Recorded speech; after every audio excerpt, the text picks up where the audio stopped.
हरे कृष्णा। श्रीमद् भागवतम के first canto के first chapter के 10th वर्स में श्रीला प्रभुपाद जी ने उसके पर्पोर्ट में एक डिस्क्रिप्शन दिया है इलैबोरेटली कि कलयुग कैसा होगा। सो उसमें सबसे पहले उन्होंने कहा था कि जो लाइफ स्पैन होगी एक इंसान की वो काफ़ी शॉर्ट हो जाएगी। सो पहले सतयुग में 1 लाख साल तक एक इंसान जीता था, फिर उसके बाद त्रेता युग में एक इंसान 10,000 साल जीता था, द्वापर युग में एक इंसान का मैक्सिमम लाइफ एक्सपेक्टेंसी जो था वो 1,000 साल था, और कलयुग की शुरुआत से सिर्फ 100 ईयर्स था, और वो भी अभी डिक्रीज होता जाएगा। और जो लाइफ शॉर्ट होगी उसका मेन रीज़न जो बताया गया है कि इरेगुलर हैबिट्स है और हेल्थ केयर अच्छा नहीं होगा। अभी हम देखते हैं कि हेल्थ केयर अच्छा है, बट कहीं ना कहीं कलामिटीज़ जो आती है, जैसे कोरोना आता है, अबॉर्शन होते हैं, तो ये सारे जो केसेस होते हैं इसकी वजह से हेल्थ केयर जो है वो डिक्रीज होता जाएगा कहीं ना कहीं। और फिर जो इरेगुलर हैबिट्स है उसको अगर इम्प्रूव करना है तो आपको सिंपल फूड यानी आपको प्रसाद खाना है और रेगुलर हैबिट्स मेंटेन करनी। बट ये इतना ईजी नहीं है कलयुग में, क्योंकि मेन रीज़न है क्योंकि आप ओवर ईटिंग करते हो, क्योंकि आप सेंस ऑफ ग्रेटिफिकेशन में जाते हो, आप ओवर डिपेंडेंसी हो जाती है आपकी बहुत लोगों के ऊपर, और आप आर्टिफिशियल स्टैंडर्ड्स ऑफ लिविंग पे रहते हो कि आपको एक घर चाहिए, आपको गाड़ी चाहिए, और अपने बॉडी के नीड्स पे ज़्यादा ध्यान देते हो। कलयुग की दूसरी प्रेडिक्शन है कि यहाँ के लोग बहुत ज़्यादा लेजी हो गए। एक तो लेजी ऐसे हो गए कि सेंस ऑफ ग्रेटिफिकेशन में रहेगी और बॉडीली परसेप्शन पे काफ़ी लेजी हो गए, और दूसरा है कि लोग सेल्फ रियलाइजेशन में भी बहुत लेजी हो गए। अगर आज सेल्फ रियलाइजेशन बोलते हैं तो अगर आप देखो कोई एजुकेशन सिस्टम नहीं है जो आपको सिखाता है, कोई लाइब्रेरी नहीं है जो आपको इसके बुक्स देती है। तो इससे ये चीज़ समझ में आ जाती है कि कलयुग के जो लोग हैं वो बिल्कुल भी इंटरेस्ट नहीं रखते सेल्फ रियलाइजेशन में, और यहाँ के जो कलयुग के लोग रहेंगे वो बहुत ज़्यादा मिसगाइडेड रहेंगे और वो बहुत ज़्यादा डिस्ट्रैक्ट होगी। अभी डिस्ट्रैक्ट करने की चीज़ें कौन सी है? सिनेमा है, क्रिकेट है, क्लब्स है, स्मोकिंग, इंटॉक्सिकेशन होगा, गैम्बलिंग में बहुत ज़्यादा फोकस करेंगे लोग, चीट करके पैसा कमाएंगे, बहुत बैड एसोसिएशन में रहेंगे लोग इसको आर्टिफिशियल लिविंग ऑफ स्टैंडर्ड्स बोलते हैं, बट वो लोग कहीं ना कहीं अपनी एसोसिएशन को ख़राब करेंगे। मंडेन लाइब्रेरीज रहेगी जहाँ पे कोई भी बुक का कोई यूज़ नहीं है, क्योंकि वो सिर्फ आपको इस दुनिया का नॉलेज देती है। एक बैड सिस्टम रहेगा एजुकेशन का, क्योंकि आपको ना ही सेल्फ रियलाइजेशन देगी, ना ही आपको सेटिस्फैक्शन देने वाली चीज़ें रहेगी, ना ही आपको ट्रुथ सिखाया जाएगा, बट कुछ भी स्टूपिड कंटेंट रहेगा जिसको आपको पढ़ाया जाएगा और सोचा जाएगा कि यही लाइफ में मेन है। और जो कलयुग के लोग हैं वो धीरे धीरे मैन्युफैक्चर करने लगेंगे अपना ही फेथ और अपना ही रिलीजन। जो रिलीजन ऑफ फेथ रहता है उसका सबसे मेन जो चीज़ होता है कि वो एक रिवील्ड स्क्रिप्चर्स के बेसिस पे होता है, कि ये पास ऑन हुए हैं उनके गुरु से। और ये जो सनातन धर्म है इसकी शुरुआत होती है कि विष्णु जी ने ज्ञान दिया था ब्रह्मा जी को, और फिर वो आगे आया था इस दुनिया में।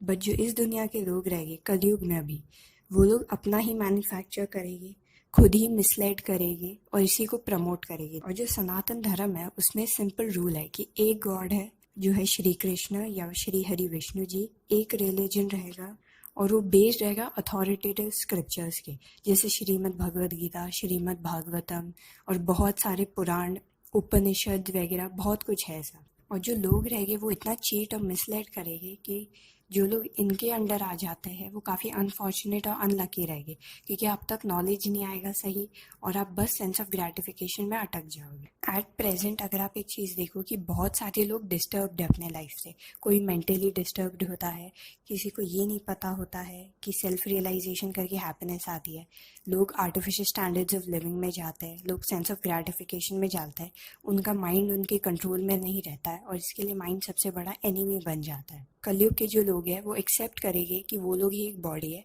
और उनकी नीड्स ये है कि उनको खाना है, एंजॉय करना है, पैसे कमाना है, चाहे वो चीट करके कमाए या ईमानदारी से कमाए। और एक चीज़ आप देखोगे कलयुग में कि ओवर डिपेंडेंसी रहेगी बहुत सारे लोगों के ऊपर।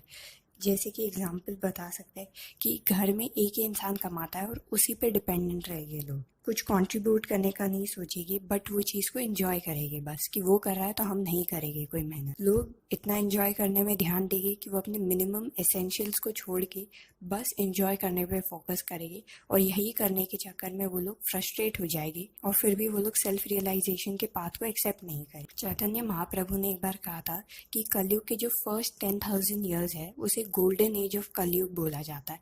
ऐसा इसलिए है क्योंकि जो कलयुग की 10,000 साल है ना, यहाँ पे लोग धर्म को फॉलो करेंगे। आप अभी भी देख सकते हो बहुत सारे लोग धर्म फॉलो करते हैं, बट एक सबसे बड़ा प्रॉब्लम ये है कि लोग सिर्फ धर्म इसीलिए फॉलो करते हैं कि उनको कुछ गेन मिले। किसी को पुत्र की इच्छा होती है इसीलिए कोई व्रत करता है, किसी को पैसे चाहिए इसीलिए वो लक्ष्मी जी की पूजा करता है, किसी को एक घर चाहिए इसीलिए वो एक व्रत करता है, किसी को कुछ मटेरियल गेन चाहिए इसीलिए वो गौशाला में जाके खिलाता है, या फिर उसको जो एक प्रभु जी बोल देते हैं कि ये करो तो ये हो जाएगा।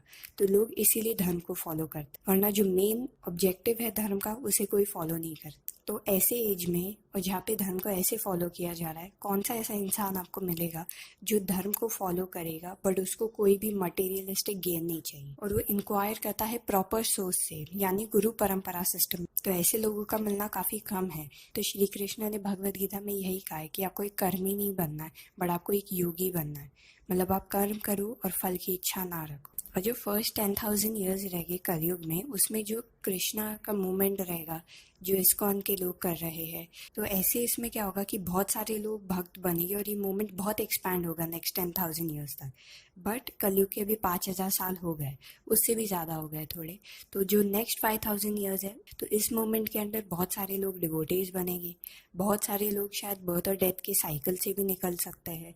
उसके बाद ऐसा नहीं है कि 10,000 साल खत्म होने के बाद ऐसा नहीं होगा, बट कलयुग अपना इन्फ्लुएंस डबल कर देगा वो टाइम पे, और आप देख पाओगे कि लोगों को 0% इंटरेस्ट रहेगा सादे रिलीजन में और फेथ में और सच्चाई में भी। जो स्क्रिप्चर्स है वो काफ़ी रेयर हो जाएगी। ये फर्स्ट 10,000 ईयर्स में आपको इजीली मिल जाएगी स्क्रिप्चर्स, अभी भी आप कहीं पर भी जाके बाय कर सकते हो Bhagavad Gita. But next 10,000 years के बाद वो डिफिकल्ट हो जाएगा, वो लोग जो देने वाले रहेंगे वो भी बहुत कम हो जाएगी। अभी तो फिर भी आपको अच्छे प्रभु जी मिल जाते हैं, अभी भी बहुत लोग हैं जो मिसलेड करते हैं आपको, बट फिर भी आपको वो अच्छे दिख जाते हैं। तो इसे हम बोलते हैं गोल्डन एज ऑफ कलयुग। क्लियरली देख सकते हो कि ये सारे जो सिम्टम्स है वो अभी कलयुग में दिख रहे हैं, और ये चीजें और बढ़ेगी जब कलयुग का इन्फ्लुएंस ज्यादा हो जाए। तो ये सब कुछ श्रीला प्रभुपाद जी ने उनके पर्पोट में इलैबोरेटली एक्सप्लेन किया। हरे कृष्ण।